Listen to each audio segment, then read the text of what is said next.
కేసీఆర్ గారు బయటకు వచ్చి అదే బయటకు వస్తే పెద్ద ఘనకారమైనట్టు అది ఓటీపీ వచ్చి ఒక 2-3 గంటలు మీడియా వాళ్ళతో మాట్లాడి కథ చెప్పినట్టు చెప్పి ఇక వాళ్ళ నాయకులు అట్టిపండు ఈ విప్పి ఒలిచి ప్రజల నోట్లో పెట్టినట్టు మాట్లాడి అది అంటున్నాడు.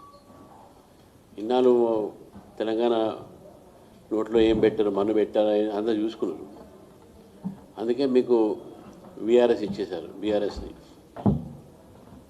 వాస్తవానికి బయటికి రావడం కారణము భారతీయ జనతా పార్టీ ఓటు శాతం పెరిగింది. భారతీయ జనతా పార్టీ ప్రజల ఒక మన్నన పొందుతున్నది. మన గ్రామ పంచాయతీ ఎలక్షన్స్ కూడా 8,000 నుంచి 2,000కు వచ్చారు వీళ్ళు. బీజేపీ 100 నుంచి 1000 దాకా వచ్చింది. ఇక బీజేపీ బలం పెరిగింది. ఇట్లుంటే లాభం లేదని మళ్ళీ ఏదో వచ్చే ప్రయత్నం చేస్తాం. అయినా కూడా ప్రజలు, తెలంగాణ ప్రజలు చాలా తెలివి కలవంతులు, రాజకీయ చైతన్యవంతులు. కాబట్టి వారు బయటికి వచ్చినా, వారు చెప్పినా చెప్పకున్నా ప్రజలకు వాస్తవాలు తెలుసు. ఫస్ట్ మాట్లాడమే కేంద్ర ప్రభుత్వం మీద పడ్డారు. పదాలు కూడా వాడే పదాలు కూడా ఎట్లంటే శని, దరిద్రం మాకు కూడా వస్తే పదాలు, కాకపోతే సభ్యంగా ఉండదు మీడియా ముందు మాట్లాడితే కొన్ని పదాలు. ఇక వారి పెద్దలు మనం రెస్పెక్ట్ చేయాల్సిన అవసరం కూడా ఉన్నది. కానీ వాస్తవాలు చెప్తే అది మంచిది ప్రజలకు. మీరు 10 సంవత్సరాలు ముఖ్యమంత్రిగా ఉన్నారు, ఉద్యమంలో ఉన్నారు. మీ ఉద్యమంలో మేము కూడా పాల్గొన్నాం. బిల్లు పెట్టినప్పుడు మీరైతే లేరు, మా పార్టీ వాళ్ళు ఉన్నారు. సుష్మా స్వరాజ్ ఉన్నారు, రాజ్నాథ్ సింగ్ గారు ఉన్నారు, మాట్లాడారు, తెలంగాణ తెచ్చుకున్నాం. ఇవన్నీ ప్రజలు చూస్తున్నారు. ఈ 2 పార్టీలు కూడా మా సోనియా ఇచ్చింది ఆయన, నేను తెచ్చింది ఈయన, ఇవి ఇంకా ప్రజలకు మబ్బెట్టే ప్రయత్నం చేస్తూ ఉన్నారు. వాస్తవానికి 1 గంటన్నర స్పీచ్లో, ప్రెస్ కాన్ఫరెన్స్లో స్పీచ్ ఏదో తెలియదు, ఏం మాట్లాడారనే విషయాన్ని మనం గుర్తుంచుకోవాలి. కేంద్ర ప్రభుత్వం మీద అన్ని అబద్ధాలు మాత్రమే మాట్లాడారు. కేంద్ర ప్రభుత్వము వారు మాట్లాడిన ఒక్క మాట కూడా వాస్తవాలు లేవని చెప్పి భారతీయ జనతా పార్టీ భావిస్తారు. అది మధ్యప్రదేశ్ పోయినట, ఎవరో మినిస్టర్ చెప్పిందట వ్యవసాయ బోగస్ అని. ఇవన్నీ మీకు అలవాట్లు, బీజేపీ నాయకులకు, బీజేపీ మంత్రులకు అలవాటు లేవు. భారతీయ జనతా పార్టీ ఆ రోజు తెలంగాణ ఉద్యమంలో నీళ్లు, నిధులు, నియామకాలు అని అన్నాం. నియామకాలు లేవు మీ సమయంలో, నిధులు మింగేశారు మీ సమయంలో. సరే మింగడానికి కొద్దిగా ఉంచారా లేదు నాకైతే తెలియదు, తర్వాత చెప్తుంది అనే విషయంలో. నీళ్లు, ఈ నీళ్ళ విషయంలో కూడా ఇంతకుముందే విదేశీయంగా చూపెట్టారు. తెలంగాణకి రావాల్సిన వాటా ఎక్కువ ఉంటే మీరు 299 టీఎంసీలకే మీరు ఆ రోజు సంతకం పెట్టారు. కృష్ణా వాటర్ జలాలకు సంబంధించిన దాంట్లో తెలంగాణకు మొట్టమొదటి ఒక ఏదైతే అన్యాయం జరిగిందో, మొట్టమొదటి ఒక వారికి తెలంగాణకు లోపం జరిగిందో, తెలంగాణకు నష్టం జరిగిందో, అదే మీ వలన 299 టీఎంసీ అప్పుడు సంతకం పెట్టడం. That is the beginning of the injustice to Telangana. Justice కోసం తెలంగాణ తీసుకొస్తే మీరు అక్కడ ఇన్జస్టిస్ చేశారు.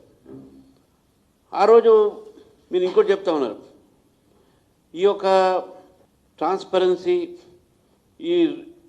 ఇవన్నీ స్లోగన్స్ ఇవన్నీ కూడా మీరు ఇస్తూ మాట్లాడిని కూడా ప్రజలకు స్పష్టంగా ఈరోజు క్లియర్గా ఉన్నది. మీ పాలమూరు రంగారెడ్డి విషయంలో చెప్పారు, వెదలసిన చాలా క్లియర్గా దాన్ని చెప్పారు.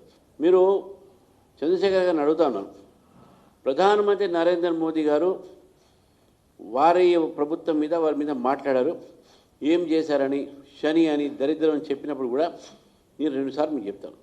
ఈరోజు భారతదేశంలో తెలంగాణ ఇంక్లూడెడ్ రైతుల పరిస్థితులు ఈరోజు మెరుగుపడుతున్నాయంటే అది కేవలం నరేంద్ర మోదీ గారి ప్రభుత్వం చేపట్టే. 3,000 రూపాయలు ధర చేసేటటువంటి యూరియా 300 రూపాయలకే ఈరోజు రైతులకు వస్తున్నాయంటే కేంద్ర ప్రభుత్వం సబ్సిడీ కాదా? మీరు దాని విషయంలో ఎందుకు మాట్లాడరు? మీరు రైతు బంధు అని తీసుకొచ్చారు, మీరే సగం ఇవ్వలేదు. సగం ఇవ్వలే రైతు ముందు ఎలక్షన్స్ ముందే ఇచ్చేది మన ఆపేశారు. మళ్ళీ దాన్ని మార్చారు పద్ధతి ప్రకారం. ల్యాండ్ లార్డ్లకు ఇచ్చారు, ధనవంతులకు ఇచ్చారు, జమీందారులకు ఇచ్చారు. పేద ప్రజలకు రైతు ఏదైతే కౌలు వేసే రైతుకు రాలే, వాళ్ళకు వచ్చినాయి, ఓనర్స్కి వచ్చినాయి. ఎన్ఆర్ఐలు మొత్తం అక్కడ అమెరికాలో ఉన్నా కూడా వాళ్ళకు కూడా అకౌంట్లో పడ్డాయి. ఇది ప్రజాధనాన్ని ఈ విధంగా మీరు వృధా చేసినా కూడా సరే రైతులకు మంచి జరుగుతాయని చెప్పేసి మనం ఏం మాట్లాడలే.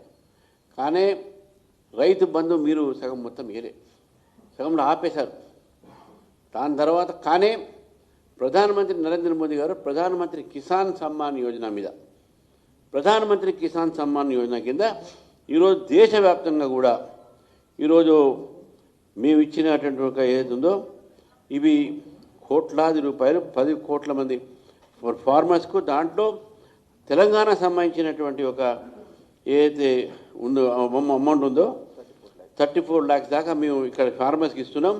దీంట్లో 3.7 lakh crores 3.7 లక్షల కోట్ల రూపాయలు తెలంగాణకు మేము ఇవ్వడం జరుగుతుంది.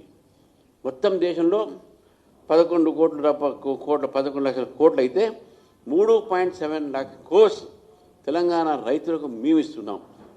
ఎక్కడ కూడా మేము మిస్ కాలే, ఎక్కడ కూడా మిస్ కాకుండా మేము ఇస్తున్నాం.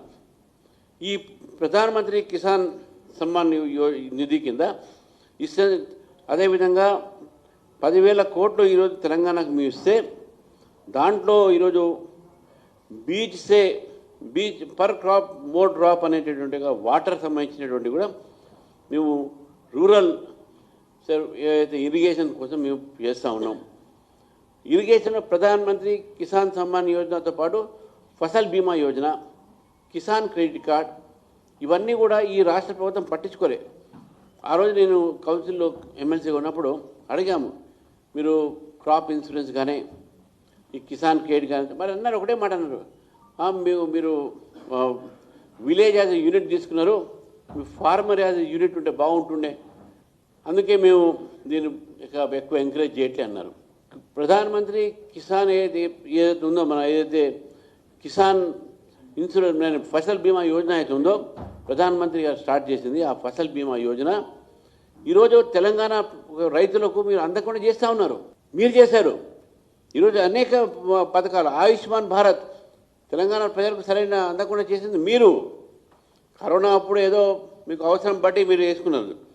దాని తర్వాత మీరు ఈ యొక్క కిసాన్ క్రెడిట్ కార్డ్ కింద కూడా 10 లక్షల క్రెడిట్ కార్డు అంటే 3 నుంచి 5 లక్షల వరకు ఈ యొక్క ఫార్మర్స్కు అంటే వీళ్ళకు లోన్లు వస్తూ ఉన్నాయి. ఈ ఫసల్ బీమా యోజన, కిసాన్ క్రెడిట్ కార్డ్, తర్వాత ప్రధానమంత్రి కృషి సంచాయ్ యోజన ఈ ఇరిగేషన్ స్కీమ్ ఇది. దీంట్లో 93,000 crores మొత్తం దేశంలో అలాట్ చేస్తే 112 ప్రాజెక్టులు దీంట్లో చేస్తే ఈరోజు మాన్సూన్ మీద డిపెండెంట్ కాకుండా ఈ చిన్న ఇరిగేషన్ రిపేర్కు కిసాన్ సించాయి యోజన కింద రైతులకు ఈరోజు తెలంగాణలో కూడా ఈరోజు మేము అడుగుతా ఉన్నాం, ఈ యొక్క ప్రభుత్వాన్ని కానీ గతంలో ఉన్న ప్రభుత్వాన్ని కానీ, నెట్టంపాడు కానీ, అదేవిధంగా ఈ రాజోలి బొండ కానీ, కలవకుర్తి ఇరిగేషన్స్ కానీ, ఈ నారాయణపేట కలవకుర్తి ప్రాజెక్ట్ కానీ, కోయల్ సాగర్ కానీ, దీని మరామతులు కానీ, దానికి రిపేర్లు కానీ, దానికి కంప్లీట్ చేయడం కానీ మీరు ఎంత ఇచ్చారు? మీరు ప్రయత్నమే చేయలే కదా కంప్లీట్ చేయడానికి. ఈ రకమైనటువంటి ఒక మీరు మాట్లాడే మాటలు అవుతున్నాయో ఇవన్నీ కూడా మేము ఇచ్చినాం. మేము ప్రధానమంత్రి కిసాన్ సించాయి యోజన కింద ఈ యొక్క ఇరిగేషన్ కింద మేము ఇచ్చినాం ఇక్కడ ఫండ్స్ దాదాపు 1000 కోట్ల పైగా ఈరోజు ఒక అలొకేషన్ అయినాయి. ఈ యొక్క రిపేర్స్ కానీ, చిన్న కెనాల్స్ కానీ, అవన్నీ మీరు ప్రజలకు చెప్పట్లే. మీరు కేవలము మీ ప్రభుత్వం మాకు ఇట్లా చేసింది, కేంద్ర ప్రభుత్వం అట్లా చేసింది. అసలు కేంద్ర ప్రభుత్వాన్ని అవమానపరిచింది మీరు.